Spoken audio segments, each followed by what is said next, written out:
79-year terror campaign of lies has to end. What are you gonna do? Full disclosure to the whole world. Look, all of us grew up with Steven Spielberg movies, especially if you watch Jurassic World 2, The Lost World on TNT. That's one of the first movies you grew up watching was that movie.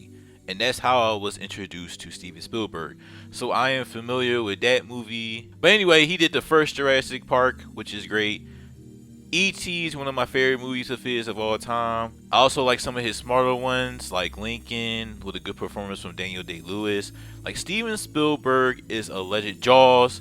Spielberg is a legendary director, and I can't take nothing away from him. He has a great longevity from the 1970s to at least around this time in the current modern times of filmmaking. So he'll always be a legend in my book, and he always has his partner John Williams with him, just like George Lucas has him. But anyways, case in point, I do like Steven Spielberg, and I respect his career. His filmmaking is very influential, and I can't take nothing away from him. So when I watch Disclosure Day, I watched the trailer, I didn't think nothing of it. All I know was that I'm going to get at least a well-made movie from one of the legendary directors. John Williams' music is going to be good, and I do like Emily Blunt. Emily Blunt in the trailer looked like she's about to cook with the noise she was making in the trailer. Josh O'Connor's on the run. We just seen him in a movie from Netflix, Knives Out. I almost forgot. Like Colin Domingo. Like, they have great actors, a great director, and a great music composer. So I wasn't really excited. It was more of like, I'm gonna watch it when I watch it because I respect all these people that are collaborating with each other. And I do like an alien type of movie. Now, if you don't know what Disclosure Day is basically, they discover aliens. Somebody has the secrets to it, and the government, well, not the government, tries to stop them from exposing the truth to the world.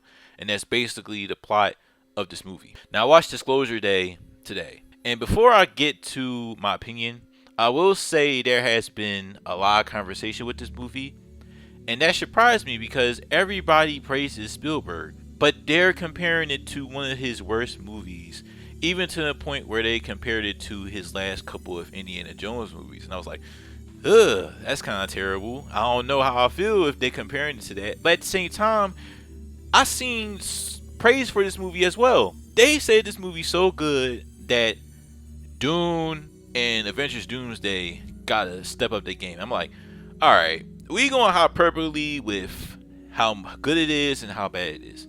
So that made me want to watch Disclosure Day even more. So I watched it today. And I will say, Disclosure Day, directed by Steven Spielberg, is alright. It's just alright. Like, I expected a well-made movie from Spielberg. The camera work, the music, the way he edits his movies. Like, that's what I expected. Also, especially the performances from Emily Blunt. Emily Blunt is fantastic in this movie. She's a news reporter, well, a weather person, who goes through, let's just say, changes throughout the movie that made her concerned. And now she's in the chase from the government because she knows something that they don't want to expose. And throughout that time, she expressed distress, concern. She expressed every emotion that you can in this movie. She even speaks different languages where you're like, how the heck did she do that? Like, this sounds authentic. Like, her performance was really well done. I'm not saying like it's like India Nefertiti from Obsession. Like, that was a good performance. But this movie, she has a great performance here. And Emily Blunt was great in it. And can't take that away from her. Also, Josh O'Connor was really good.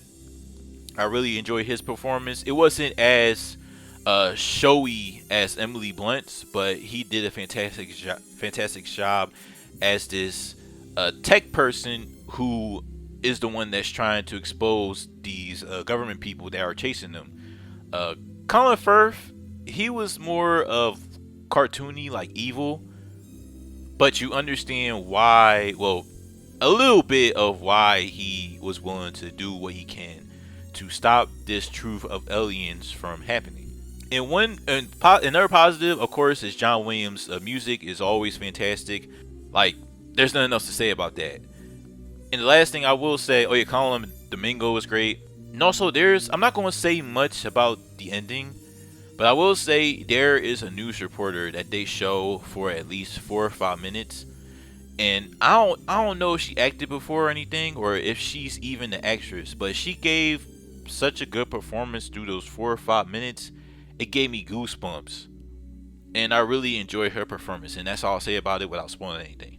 Having said that, this movie's writing is so and you can tell this is a person that's going through father time, Steven Spielberg. And whoever wrote this movie did a disservice to his direction and to the actors' performances. Because one, there's so many decisions the characters make that make you challenge your suspension of disbelief. Ask yourself, how did this person go through security?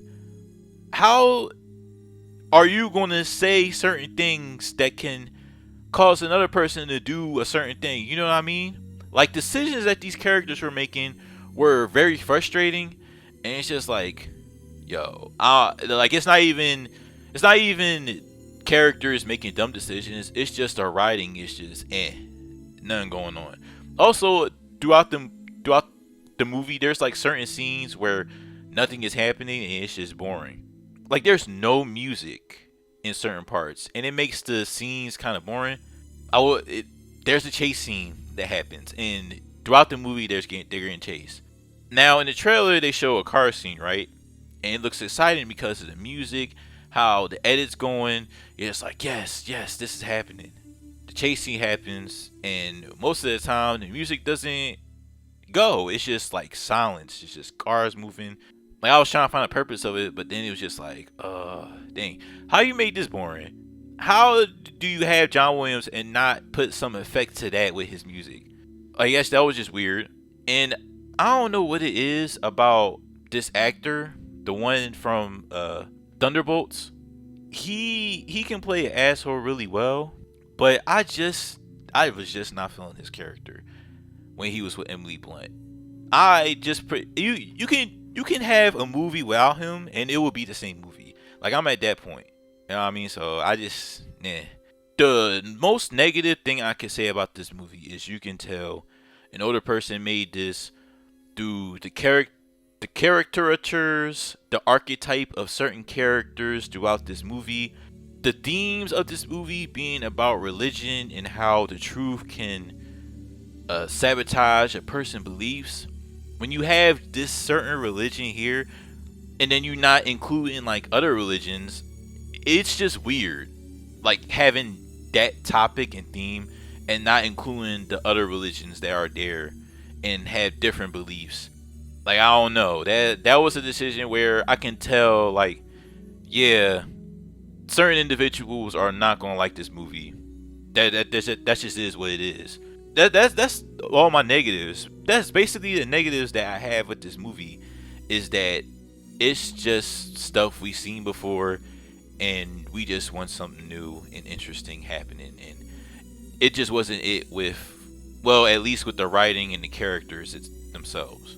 But I will say, at least for me, what overcomes the script is the acting, the music, and the solid direction from Steven Spielberg. He could have made a better movie, but I'm not going to say this is the worst movie ever. That's just not me, personally. So that's my review for Disclosure Day, and I'll catch y'all guys later. Alright, y'all. Peace.